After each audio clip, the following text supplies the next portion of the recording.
لله رب العالمين والصلاة والسلام على سيد المرسلين محمد بن عبد الله وعلى آله وصحبه أجمعين.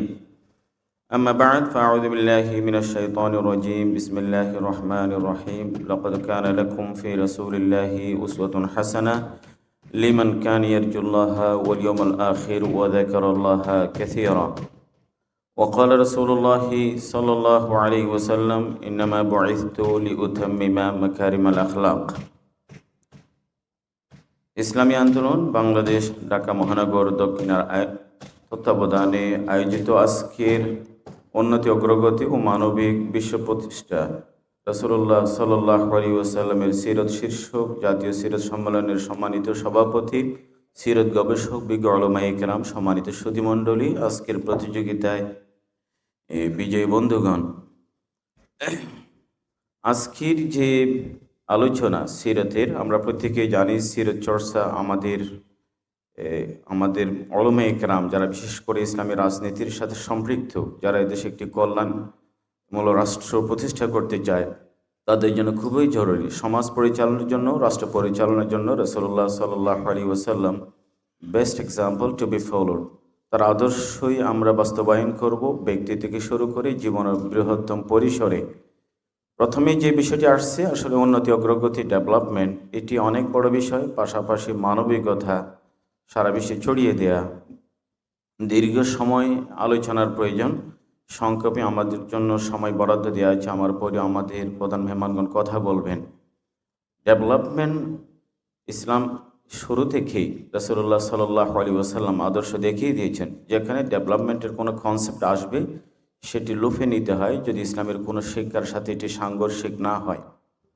আমরা জানি যে সালমান ফারসি রাদিয়াল্লাহু আনহু যখন মিত্র বাহিনী, কুফরি শক্তি সম্মিলিতভাবে মদিনা সে রাষ্ট্রে যখন আঘাত হানবার জন্য একত্রিত হয়, রাসূলুল্লাহ সাল্লাল্লাহু আলাইহি ওয়াসাল্লাম পরামর্শ চেয়েছেন সাহাবায়ে কেরামের কাছে।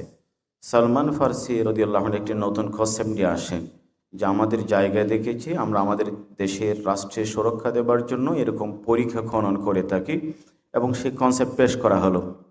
রাসূলুল্লাহ সাল্লাল্লাহু আলাইহি ওয়াসাল্লাম তাৎক্ষণিক সেটি গ্রহণ করলেন এবং তা বাস্তবায়ন করলেন। তার সুফল আমরা পেয়েছি যে মদিনা সুরক্ষিত হলো।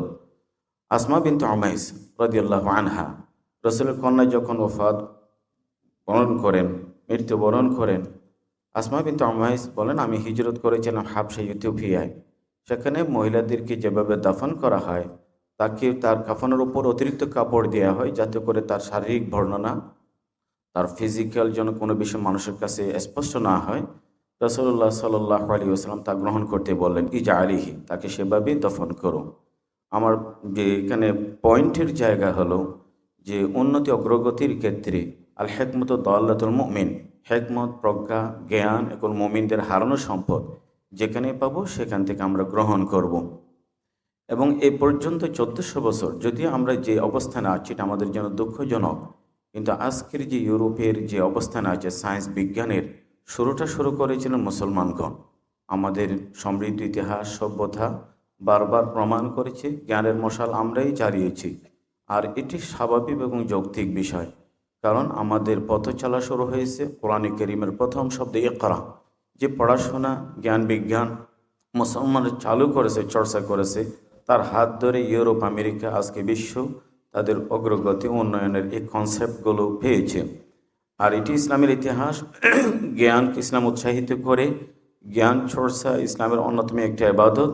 ইসলামের ইতিহাসে জ্ঞান চর্চার জন্য কাউকে কারাগারেও যেতে হয়নি, কাউকে আগুনে পড়তে হয়নি। এটা অন্যদের ইতিহাস, আমাদের ইতিহাস নয়, আপনারা জানেন। এমনকি আজকের যে কম্পিউটার সায়েন্স, ম্যাথ, যেটা সব সায়েন্সের পেছনে মূল ভূমিকা রাখে, একজন গবেষক বললেন আমরাই শূন্য আবিষ্কার করছি, সিফির, শূন্য, যার ফলে পৃথিবী এই জায়গায় আসছে। দুঃখজনক হলো আমরা শূন্যটা আবিষ্কার করেছি, কিন্তু এত শত বছর পরেও আমরা শূন্যের জায়গায় কেমন জানি রয়ে গেছি। এই জন্য সে বিজ্ঞান চর্চার ধারাবাহিকতা এটি রাখতে হবে। অগ্রগতি উন্নয়নের জন্য শিক্ষার জড়িনি বিকল্প নেই, এবং আগে আমার বিজ্ঞ আলোচকবৃন্দ সে বিষয়টা হাইলাইট করেছেন। শুধু তাই নয়, একটি সুন্দর রাষ্ট্র, একটি সমৃদ্ধ রাষ্ট্রের জন্য, উন্নয়নের জন্য, অগ্রগতির জন্য যে উপাদানগুলো দরকার রাসূলুল্লাহ সাল্লাল্লাহু আলাইহি ওয়াসাল্লাম তার আদর্শের সবই বাস্তবায়ন করেছে এবং সুনিশ্চিত করেছেন। যেমন বলা যায় শিক্ষার পাশাপাশি মানুষের যেটা ইকোনমিক জাস্টিস বলা হয়, যে আর্থিক যে ন্যায়পরায়ণতা, সামাজিক যেটা সুবিচার, সোশ্যাল জাস্টিস, রাসূলুল্লাহ সাল্লাল্লাহু আলাইহি ওয়াসাল্লাম এগুলো নিশ্চিত করেছেন। সমাজের মধ্যে যদি শ্রেণী সংঘাত থাকে অথবা অন্য কোনো আভিজাত্য বা নানা বর্ণের যদি বিভেদ থাকে অথবা যদি সামাজিকভাবে যদি বৈষম্য থাকে, সেই জায়গায় অগ্রগতি এবং উন্নয়নের সুফল সবাই পায় না। রাষ্ট্রের সবাইকে উন্নয়নের আওতায় আনতে হলে অর্থনৈতিক যেটা ইনজাস্টিস অথবা আর্থিক যে অবিচার, এগুলোতে সমাজকে এগুলো থেকে দূরে রাখতে হয় এবং এগুলো থেকে রক্ষা করতে হয়। রাসূলুল্লাহ সাল্লাল্লাহু আলাইহি ওয়াসাল্লাম এই জন্য অর্থনীতির ক্ষেত্রে যে মূল মানদণ্ডগুলো দিয়েছেন, সেখানে রাসূলুল্লাহ সাল্লাল্লাহু আলাইহি ওয়াসাল্লাম বলেছেন, আমি অর্থনীতির নির্যাসটাই বলবো যে যত বেশি আয় করে ইসলাম তাকে তত বেশি ব্যয় করতে বাধ্য করেছে, সেটি জাকাতের ফরম্যাটেই হোক অথবা সাদকাতুল ফিতর বা অন্যান্য দান অনুদানের মাধ্যমেই হোক। এভাবে করে ইসলামের দৃষ্টিভঙ্গি হলো খাইলে কোনা দৌলতাম বাইনাল আগনিয়া, সম্পদ যেন গুটি কয়েক মানুষের হাতে পুঞ্জীভূত না হয়, সম্পদের জন্য সাপ্লাই লাইন ঠিক থাকে, সরবরাহ থাকে। রাসূলুল্লাহ সাল্লাল্লাহু আলাইহি ওয়াসাল্লাম অর্থ ব্যবস্থার মাধ্যমে সেটি নিশ্চিত করেছেন। তার সুফলটা পেতে আমাদের দীর্ঘ অপেক্ষা করতে হয়নি বেশি দিন। খোলাফায়ে রাশিদিনের জামানায় সেটা আমরা প্রত্যক্ষ করেছি, ওমর ইবনে আব্দুল আজিজের জামানায় সেটা আমরা পেয়েছি। রাসূল ভবিষ্যৎবাণী করেছিলেন, একটা সময় আসবে তোমাদের যে অর্থ ব্যবস্থা যদি প্রতিষ্ঠিত হয়, সকাল থেকে সন্ধ্যা একজন বিত্তবান জাকাতের পয়সা নিয়ে ঘুরবে, একজন গরিব বা ফকির পেতে তার হাতে পয়সা তুলে দিতে, কিন্তু সে বলবে যে না আজকে কেন আসবেন, গতকাল আসলে নেয়ার সুযোগ ছিল, আজকে নেব না, এমন একটি অর্থ ব্যবস্থা প্রতিষ্ঠিত হয়েছিল। আরও যে সমস্ত অধিকারগুলো দরকার আজকের প্রবন্ধে মাসালে চমৎকারভাবে সেগুলো উপস্থাপিত হয়েছে। সে সংক্ষেপেই যদি বলি, সে অধিকারের মধ্যে মানুষের জীবনের অধিকার, নারীর অধিকার, শিশুর অধিকার, বাকস্বাধীনতা, শিক্ষার অধিকার, অন্যান্য অধিকারগুলো ইসলাম সুনিশ্চিত করেছে। এই অধিকারগুলো আল্লাহ পাক করিয়ে দেয়া ডিভাইন রাইটস। ডিভাইন রাইটস মানে হলো nobody can take away them, কেউ এগুলোকে চিনিয়ে নিতে পারবে না। কাজে অগ্রগতি শুধু উন্নয়ন যেটি বর্তমান সারা বিশ্বে আলোচিত হয়, ইসলাম এমন কোনো ডেভেলপমেন্টকে অবশ্যই সাপোর্ট করে না যে ডেভেলপমেন্টের পিছনে মানবতার ক্ষতি হয় অথবা মানুষের ক্ষতি হয়। মানুষের কল্যাণকে সামনে রেখেই ইসলাম ডেভেলপমেন্টের কনসেপ্ট পেশ করে। যে অগ্রগতি উন্নয়নের পেছনে মানবতা ধ্বংস হয়, মানুষের ক্ষতি হয় বা কিছু সংখ্যক মানুষের উন্নতি হয়, বাকিরা বঞ্চিত হয়, এরকম উন্নয়নের কনসেপ্টের সাথে ইসলাম একমত পোষণ করে না। এরপরে যে বিষয়টি আসছে মূলত মানবিকতা, মানবতাবোধ। সবাই জানি আমরা ওমার সাল্লাকা ইল্লা রহমাতাল লিল আলামিন, মানবতার নবী, দরদে নবী রাসূলুল্লাহ সাল্লাল্লাহু আলাইহি ওয়াসাল্লাম, তিনি একেবারে আমি বলবো তিনি ফেরেশতাদের চেয়ে বড় মর্যাদাবান, জিবরাইল আমিনের চেয়ে বড় মর্যাদাবান, হি সুপারিয়র টু এঞ্জেলস। বাকি তিনি জীবন যাপন করেছেন, he lived as a human being, একজন মানুষের মতোই তিনি, একজন পূর্ণাঙ্গ আদর্শের মানবের মতোই তিনি জীবন যাপন করেছেন। কাজেই এই মানবতাবোধ, মানবিকতা রাসূলুল্লাহ সাল্লাল্লাহু আলাইহি ওয়াসাল্লামের একেবারে শৈশব জন্ম থেকেই যেন পাওয়া, এটা খোদা প্রদত্ত সে মানবতাবোধ।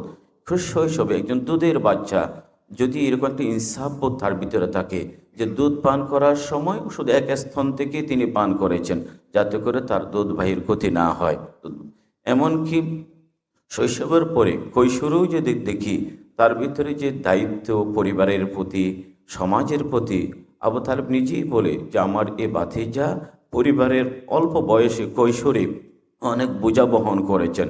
খাওয়া দাওয়ার ক্ষেত্রেও সে ইনসাফ প্রতিষ্ঠা করেছেন।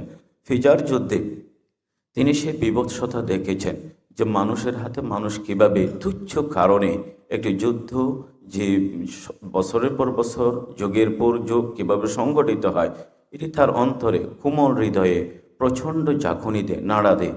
এই জন্য তখন থেকেই তিনি দৃঢ় সংকল্প ব্যক্ত করলেন সমমনা যুবকদের নিয়ে, তরুণদের নিয়ে আমরা মজলুমের পাশেই থাকব, অধিকার হারা, অধিকার বঞ্চিত, নিষ্পেষিত, শোষিত মানুষের পাশেই থাকব।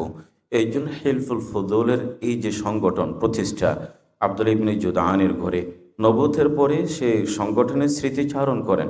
রাসূলুল্লাহ সাল্লাল্লাহু আলাইহি ওয়াসাল্লাম বলেন, আমাকে নবুতের পরই এ সময়ও যদি আমাকে এমন একটি সংগঠনের দিকে আহ্বান করা হয়, আমি সেই আহ্বানে সায় দেব, সাড়া দেব।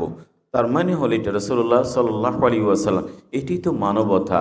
মানবতা, মানবিকতা মজলুমের পক্ষে, তাকে অসহায় মানুষের পাশেই দাঁড়ায়।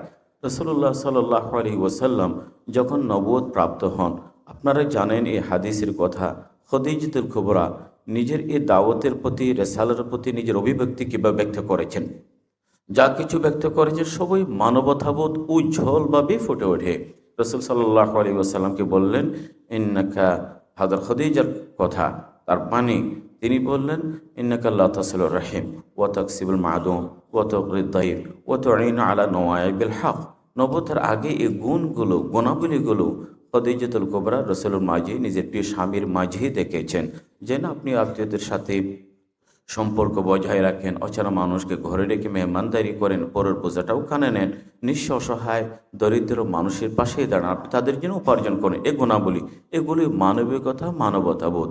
নবুয়তের পরেই যদি আমরা যাই, রাসূলুল্লাহ সাল্লাল্লাহু আলাইহি ওয়াসাল্লামের শিক্ষায় এবং আদর্শে সে মানবিকতা প্রতিফলিত হয় প্রতিটি শিক্ষায়। ইসলামে বহু যুদ্ধ হয়েছে, অনেকে সেটা অনেক বড় করে এটিকে দেখায় যে ছোট বড় 27টি এবং এরপরে সরিয়ে যদি 60টি মিলায়, এই সব যুদ্ধ মিলে উভয় পক্ষের নিহতের সংখ্যা মাত্র 1018, 1000। পৃথিবীর ইতিহাসে এত ন্যূনতম ক্যাজুয়ালিটিস, এত ন্যূনতম দিয়ে এত বিশাল অর্জন পৃথিবীর কোনো ইতিহাসে পাওয়া যায় না। আর তাও যে কিছু মানুষ খুন হলো বা নিহত হলো, তাদের বিনিময়ে পৃথিবীর কোটি মানুষের প্রাণ বাঁচানো গেছে। কাজে এখানে অর্জনটা অনেক বড়। যেখানে যে 23 বছরে যে মানুষগুলো নিহত হলেন, আগে থেকে একটি যুদ্ধে তার যে 1000 গুণ মানুষ বেশি খুন হয়েছে। কাজে এখানে মানবিকতা, রাসূলুল্লাহ সাল্লাল্লাহু আলাইহি ওয়াসাল্লাম সারা পৃথিবীতে মানবতাবোধ জাগরিত করবার জন্য এবং এটাকে প্রতিষ্ঠা করার জন্য কয়েকটি স্তরে পদক্ষেপ নেন। আমি সংক্ষেপেই বলবার চেষ্টা করব সে মানবিকতা, এই আদর্শে কীভাবে বাস্তবায়িত হয়েছে। ধরুন, মানবতার পথে বড় বাধা হলো মানুষের মাঝে মানুষের সাথে ভেদাভেদ বা বৈষম্য, বিভেদ, এটি বড় বাধা। এই জন্য ইসলাম শুরু থেকেই বলেছে, দেখো, ইন্না আকরামাকুম ইনদাল্লাহি আতকাকুম লা ফাদলা লিআরাবি আলা আজমি।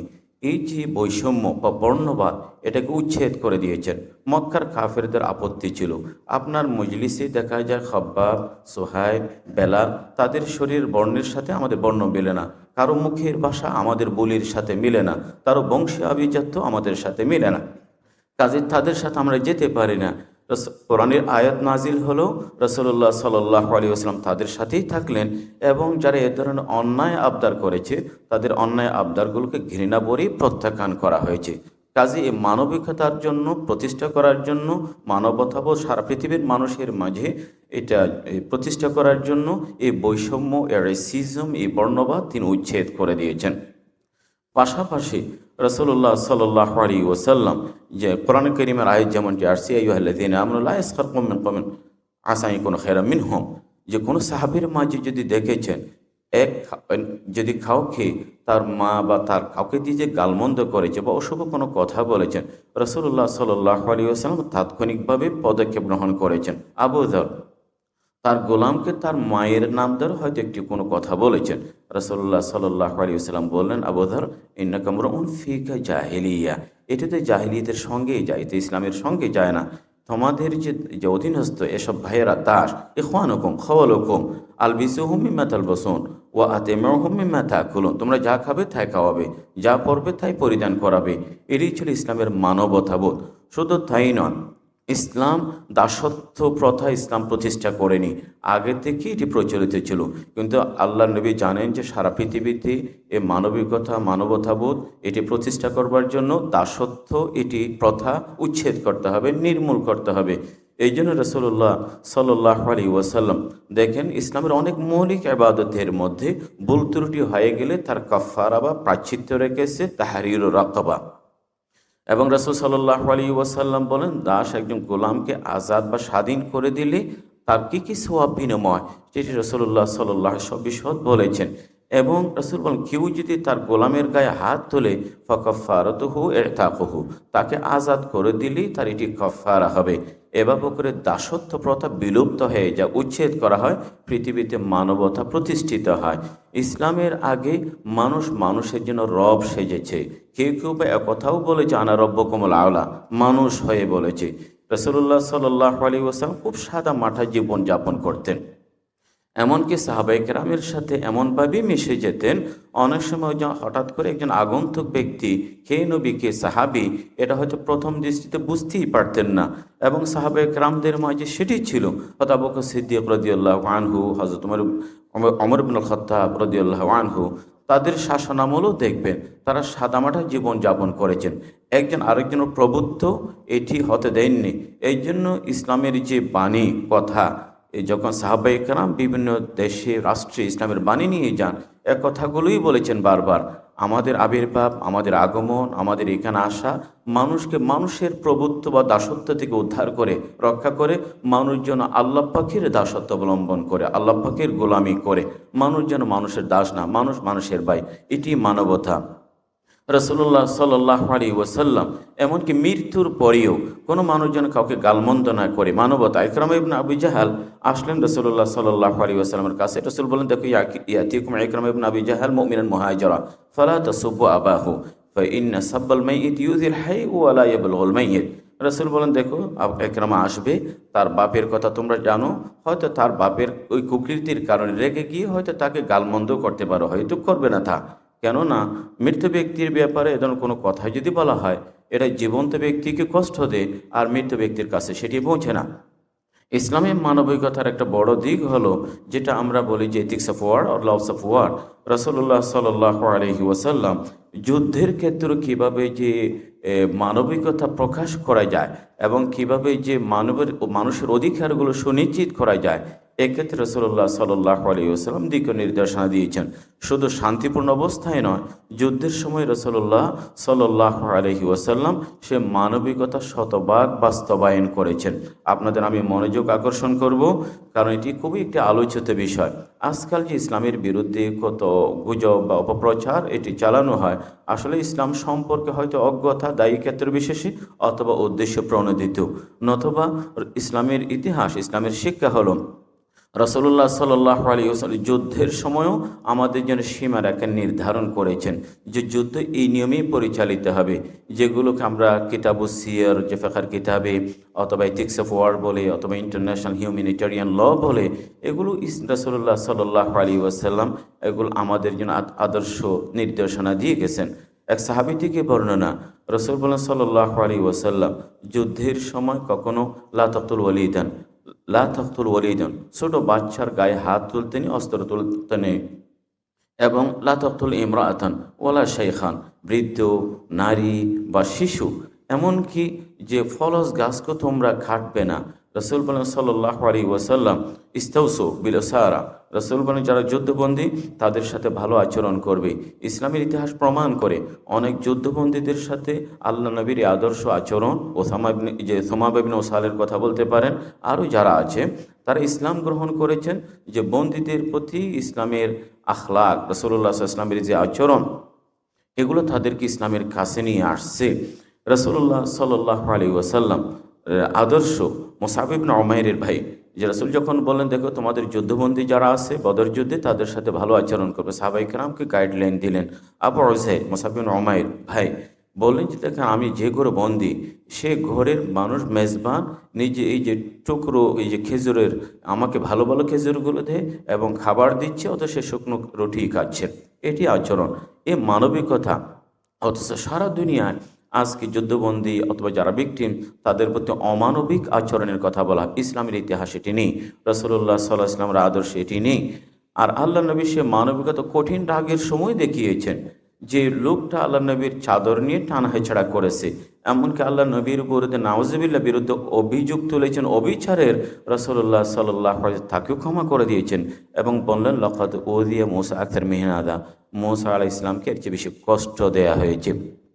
আর মক্কার সে কাফেরদের কথাই যদি বলি, যারা 13 বছর পর্যন্ত আল্লাহ নবীর কে এত কষ্ট, এত নির্যাতন এবং ইসলামের বিরুদ্ধে তাদের এত কুকীর্তি, এত কিছু, রাসূলুল্লাহ সাল্লাল্লাহু আলাইহি ওয়াসাল্লাম তাদেরকে হাতের নাগালেই পেয়েছিলেন। কিন্তু রাসূলুল্লাহ সাল্লাল্লাহু আলাইহি ওয়াসাল্লাম, ওমা আরসালনাকা ইল্লা রাহমাতাল লিল আলামিন, দয়া, মায়া, ক্ষমা, প্রতিশোধ নেবার ক্ষমতা নেননি। আল্লাহ নবী নিজে কখনো এই ধরনের কারো গায়ে হাত তোলেনি। এটি ঐতিহাসিকভাবে সত্য। আল্লাহ নবী নিজের হাতে কোন কাউকে হত্যাও করেননি। এটি হলো মানবতা। এবং রাসূলুল্লাহ সাল্লাল্লাহু আলাইহি ওয়াসাল্লাম, আজকে সারা বিশ্বে মানবতা বিরোধী অপরাধ হয় এবং মানুষের অধিকার হরণ করা হয়। মানুষের অধিকার প্রতিষ্ঠায়, মানুষের মানবাধিকার প্রতিষ্ঠায় এবং মানবিকতা প্রতিষ্ঠায় রাসূলুল্লাহ সাল্লাল্লাহু আলাইহি ওয়াসাল্লাম দেখিয়ে দিয়েছেন যে কঠিন শত্রুর সাথেও কীভাবে আচরণ, কত আখলাক এবং কত চারিত্রিক সৌন্দর্য দিয়ে আচরণ করতে হয়। আবু সুফিয়ান মক্কায় দূত হয়ে, প্রতিনিধি হয়ে আসে দুর্ভিক্ষের কথা জানাতে, আসে সেখানে মক্কায় খরার কথা জানাতে, এমনকি বাণিজ্যিক অবরোধের কথা। রাসূলুল্লাহ সাল্লাল্লাহু আলাইহি হাদিসে আছে রাসূল তাদের জন্য খাবার পাঠান। আল্লাহ নবীর সামনে আসলো কিছু মানুষ জীর্ণশীর্ণ পোশাক, বুখারী শরীফের রওয়ায়াত, ফাতামা আরা ওয়াজহু রাসূলিল্লাহ সাল্লাল্লাহু আলাইহি ওয়াসাল্লাম। অসহায় মানুষের অসহায়ত্ব, আল্লাহ নবীর মন বিগলিত হলো। চেহারার মধ্যে এক পেরেশানির ছাপ, পায়চারি করছেন। ঘরে ঢুকলেন, সাহাবায়ে কেরামকে সাহায্যের জন্য এগিয়ে আসতে বললেন। প্রত্যেকে যার যা কিছু আছে নিয়ে আসলো। এরপরে হাদিসের শব্দ হলো কাআন্নাহু মুযহাবান। এই অসহায় মানুষের পাশে দাঁড়াতে পেরে আল্লাহ নবীর চেহারায় যেন স্বর্ণের প্রলেপের এই আভা, এইটা যেন বয়ে যায়। এই যে আনন্দ, অসহায় মানুষের পাশে দাঁড়ানো, এই যে মানবিকতা, মানবতা, এটা আল্লাহ নবীর জীবনে বহুবার করে দেখিয়ে দিয়েছেন। এক সাহাবী বর্ণনা করেন, রাসূলুল্লাহ সাল্লাল্লাহু আলাইহি ওয়াসাল্লাম যখন বললেন যে আলা কুল্লি মুসলিম সাদাকা, প্রত্যেক মানুষকে চ্যারিটি, দান সদকা করতে হবে, পরের পাশে দাঁড়াতে হবে। বলেন ইয়া রাসূলুল্লাহ, যদি না থাকে? তা বললেন যে সে কাজ করবে, ও ইয়াতাসাদ্দাক, কাজ করে কিছু সে সাশ্রয় করে মানুষের পাশে দাঁড়াবে। যদি তাও সম্ভব না হয়, ইউঈনু যাল হাজা আল মালহুফ, রাসূল বললেন সাল্লাল্লাহু আলাইহি ওয়াসাল্লাম, অভাবী মানুষকে ফিজিক্যালি সাহায্য করবে। মানুষের পাশে দাঁড়ানো, মানবতার জন্য দরদ সৃষ্টি করা। ওমা আরসালনাকা ইল্লা রাহমাতাল লিল আলামিন। আমি বলতে পারি শুধু মানুষ কেন, রাসূলুল্লাহ সাল্লাল্লাহু আলাইহি ওয়াসাল্লামের কাছে তো এই যে পাখিরাও আসছে দয়া পেতে, নালিশ পেশ করেছে, সালিশ পেশ করেছে রাসূলুল্লাহ সাল্লাল্লাহু আলাইহি ওয়াসাল্লামের কাছে। এই ঘটনাগুলো মুজিজা হিসেবে সিরাতের কিতাবে আছে যে নবী পাখির জন্য সাহাবায়ে কেরামের কাছে তার ছানাগুলো ফেরত দিতে বলে উটের সে আরতি শোনেন। এবং এমনকি কাফিরদের যে যে সুলহ হুদাইবিয়ার সে ঘটনা আমরা বলতে পারি যে যখন সুহাইল, যিনি দূত হয়ে আসলেন, তার ছেলে ইসলাম গ্রহণ করে যখন রাসূল আশ্রয় চাইলেন, চুক্তির প্রতি এবং অঙ্গীকারের প্রতি কমিটমেন্ট দিয়ে তাকে ফিরিয়ে দিলেন। এগুলোই হলো মানবিকতা, চুক্তির প্রতি শ্রদ্ধা, এগ্রিমেন্টের প্রতি যে শ্রদ্ধা এবং সমস্ত মানুষের প্রতি, বিশেষ করে যে দারিদ্র্য পীড়িত অসহায় মানুষের প্রতি দাঁড়ানো, এটি ইসলামের শিক্ষা। একটি কল্যাণমূলক রাষ্ট্র প্রতিষ্ঠা করতে গেলে সেই দরদ নিয়ে আসতে হবে। ওমা আরসালনাকা ইল্লা রাহমাতান লিল আলামিন। এক গবেষক বলেন, সিরত গবেষক, আল্লাহ নবী শুধু মুমিনদের জন্য নয়, সারা বিশ্ব এবং কাফিরদের জন্য রহমত। কেননা ওমা কানাল লিউআযিবাহুম ওয়া আনতা ফীহিম ওমা কানাল মুআযিবুহুম ইস্তাগফিরুন। যতদিন আল্লাহ নবী বেঁচে ছিলেন ততদিন পর্যন্ত আল্লাহ পাক নিশ্চয়তা দিয়েছেন যে আপনার যারা বিদ্রোহী, আপনার বিরুদ্ধে অবস্থান নিয়েছে, আল্লাহ পাক তাদেরকে সমূলে বিনাশ করবেন না। তাহলে এই আয়াত থেকে বোঝা যায় রাসূলুল্লাহ সাল্লাল্লাহু আলাইহি ওয়াসাল্লাম গোটা বিশ্বের জন্য, মানবতার জন্যই রহমত। সে অগ্রগতি, উন্নতির পথে আমার আগে আলোচকবৃন্দে বিষয়টি উপস্থাপন করেছেন। আজকের যুগে আমরা যদি এই যে সে উন্নতির সাথে তাল মেলানোর কথা বলে, আমি তাল মেলানোর কথা বলবো না, অন্যকে ছাড়িয়ে যাবার মানসিকতা আমাদের মাঝে তৈরি করতে হবে এবং তা সম্ভব হবে। তারা যেই যে ক্ষেত্রে এগিয়ে গেছে, আমাদেরকে সেই জায়গায় আসতে হবে। জ্ঞানের মোকাবেলা জ্ঞান দিয়ে, বিজ্ঞানের মোকাবেলা বিজ্ঞান দিয়ে হবে, ফিকির বা চিন্তার মোকাবেলা চিন্তা দিয়ে হয়। আজকে পৃথিবী কোথায় গেল আর আমরা কোথায় অবস্থান করছি? সারা বিশ্বে 20 লক্ষ রিসার্চ পেপার প্রতি বছর বের হয়, এটা অনেক আগের পরিসংখ্যান, এখন হয়তো সংখ্যা আরও বেশি হবে। কিন্তু সেখানে আমাদের অর্জন, কন্ট্রিবিউশন শুধুমাত্র 10,000, শুধুমাত্র 10,000। বিশ্ববিদ্যালয়ের কথা বলেন, সায়েন্সের কথা বলেন, শিক্ষা বিজ্ঞানের নানা দিকের কথা বলেন, আমরা অনেক পিছিয়ে আছি। আমরা যদি আমাদের অবস্থানকে সুসংহত করতে চাই, পৃথিবীতে আবার হারানো ঐতিহ্য ফিরে পেতে চায়, নিজেদেরকে সম্মানজনক জায়গায় যেতে চায়, শিক্ষার বিকল্প নেই। এই জন্য ইসলামের প্রথম শব্দে ইকরা, রাসূলুল্লাহ সাল্লাল্লাহু আলাইহি ওয়াসাল্লামকে উৎসাহিত করেছেন। শুধু দ্বীনি শিক্ষা আমি বোঝাতে চাইনি, এটা অত্যন্ত জরুরি, ফরজে আইন। এই শিক্ষার পাশাপাশি জাগতিক উন্নয়নের জন্য ডেভেলপমেন্টের জন্য আমাদের যা যা শেখানো দরকার সবল অবলম্বন করতে হবে। আমি অনুরোধ করব, আজকে দেখেন আমাদের বাংলাদেশে এসে এখনও বর্তমান সময়েও অন্যান্য উন্নত বিশ্ব থেকে ইউনিভার্সিটি করে তাদের বিশ্ববিদ্যালয়ের শাখা খুলছে এবং তাদের এমনকি স্কুল কলেজ হাই অনেক কিছুই প্রতিষ্ঠা করছে, হাজার কোটি টাকা বিনিয়োগ করছে। আমরা আমাদের দেশে থেকে আমরা কতটুকু করছি, কী করা দরকার, আমাদের বিজ্ঞ এখানে যারা নীতি নির্ধারক ওলামায়ে কেরাম আছেন তাদের পরামর্শে আমাদের মনে হয় সেই জায়গায় অ্যাড্রেস করা দরকার। শুধুমাত্র কাজের জন্য কাজ, শুধুমাত্র গতানুগতিক কাজ করলে হবে না, গতানুগতিকতার বাইরে এসেও আমাদের কিছু ব্যতিক্রমধর্মী কাজ করতে হবে, যাতে করে রাষ্ট্র পরিচালনার যে ম্যান পাওয়ার, দক্ষতা, স্কিল যা কিছু আছে এগুলো যেন তৈরি হয়। একটু আগে আমাদের ওলামায়ে কেরাম আলোচকবৃন্দ বলেছেন, এই রাষ্ট্র পরিচালনার জন্য আমাদের যেমন মাইন্ডসেট করা দরকার, তেমনি এই রাষ্ট্র পরিচালনার জন্য সুদক্ষ বিশাল কর্মী বাহিনী দরকার, যারা স্কিল হবে এবং যাদের সব ধরনের নানা দক্ষতা থাকবে। রব্বুল আলামিন এই যে কথা বললাম এগুলো বোঝার আমল করার তৌফিক দান করুন এবং আল্লাহ নবীর জীবন আদর্শ বাস্তবায়ন করার তৌফিক দান করুন। ও আখির দাওয়ানা আলহামদুলিল্লাহি রাব্বিল আলামিন।